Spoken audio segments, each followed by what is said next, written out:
Hello everyone, Skinny Love here, bringing you guys the third background change of this whole YouTube channel.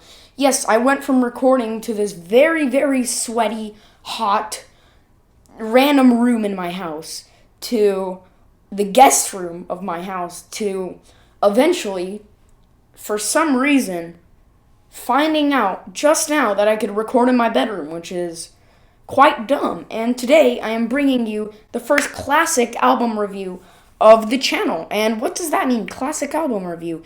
It means that I will be reviewing old albums that are dear to me or that are just like classic every once in a while.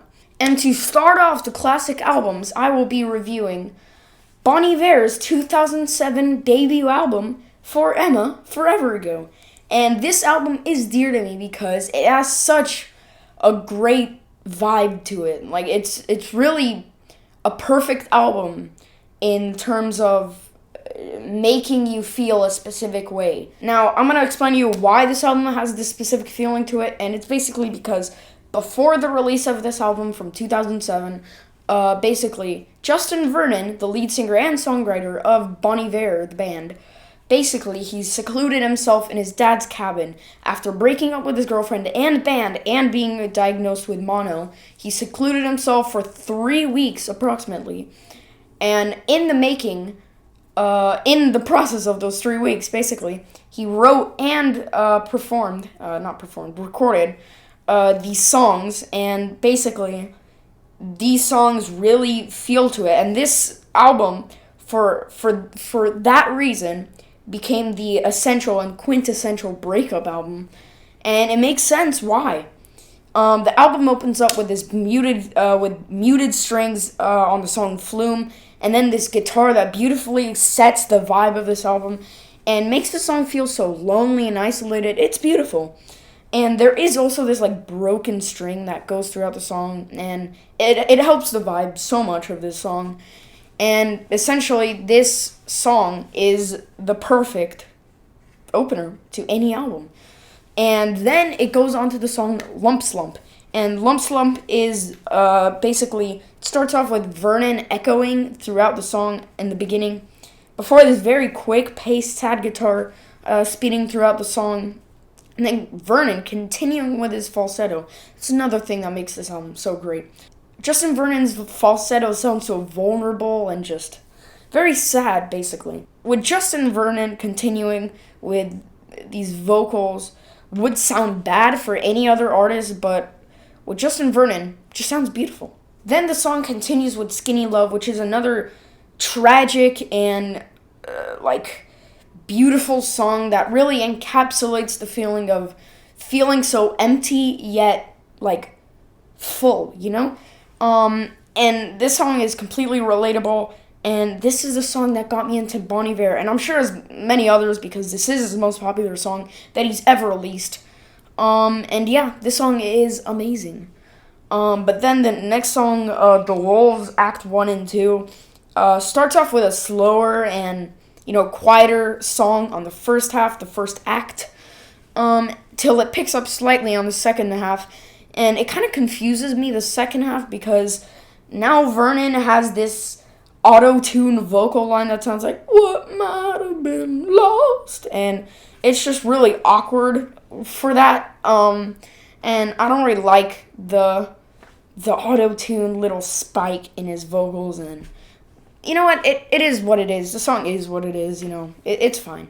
And next is the song Blindsided, and it's a slightly more upbeat song that is very soft and quite nice, it's a nice part of the album. Next is Creature Fear, and Creature Fear is another song, much like Lump Slump, that starts with Vernon echoing, ooh, like echoing kind of, and then it actually continues after a little bit of the quiet, and a little bit, and then Justin Vernon is as quiet and as kind of soft as he is on the song that's preceding.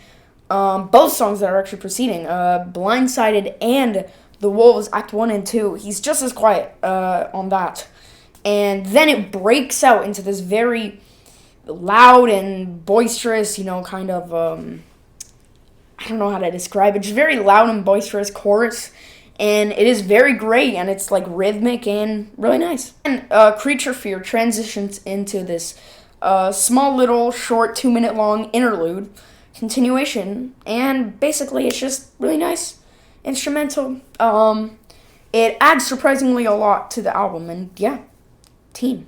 Next is For Emma, and this song starts going right into this change up of the instrumental with these horns and some brass instrumentation, and it has this continuous energy of sadness with the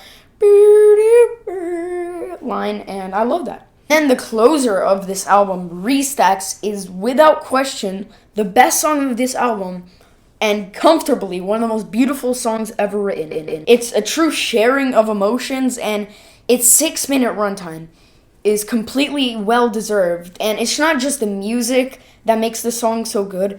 The lyricism is so emotional, tragic, yet optimistic, and it works so well. And at the end, being the end of the album, there's this quick 42-second long part of the song that basically is just, you can quietly hear Vernon standing up with his guitar, putting it down, and then walking over to a phone to finally reconnect with society after being secluded. And that's truly one of the most beautiful parts of the whole song. And really, it's just such a great part of the album. I'm sorry, this song, Restacks, regarding Stacks, actually it's its full name, is so beautiful.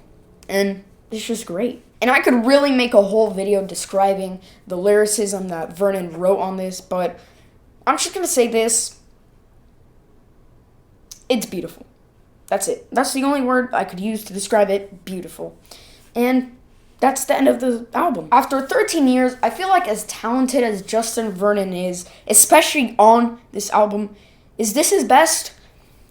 Maybe, but I don't think so, you know? Because I feel like 22 A Million, not being as sad at all, is probably the more album with more going on.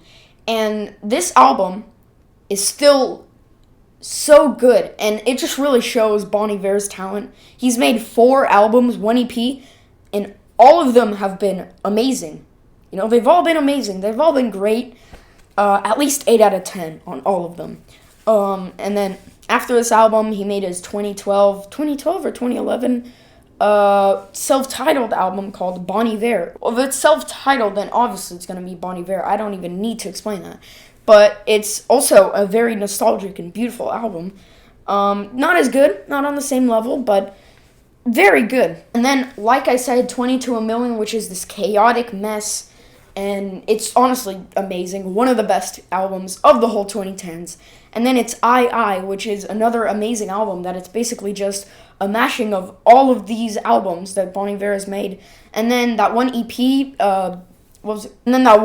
Blood Bank, is also pretty good. You know, it has some good songs like my favorite, Beach Baby. And yeah. If you guys enjoyed this review of an older album, please like and subscribe. You won't regret it. And watch out, because my next classic review will be Slint Spiderland. And the reason that I'm holding out on that, I've gotten the idea to make it like a couple weeks back, but that album just, it takes a lot of time to think about, so, you know, I'm just gonna sit on it for a little while, but I will bring it to you as soon as possible, and I hope you guys watch it. On this album, For Emma Forever Ago, I'm feeling a light 9 out of 10. It is truly beautiful, and yeah, I love this album. If you haven't listened to it, I advise you, please listen to it now. It's short. Every single Bon Iver album has been short, and that's just good because it doesn't overstay its welcome at all. And yeah, I hope you guys love this album, and see ya.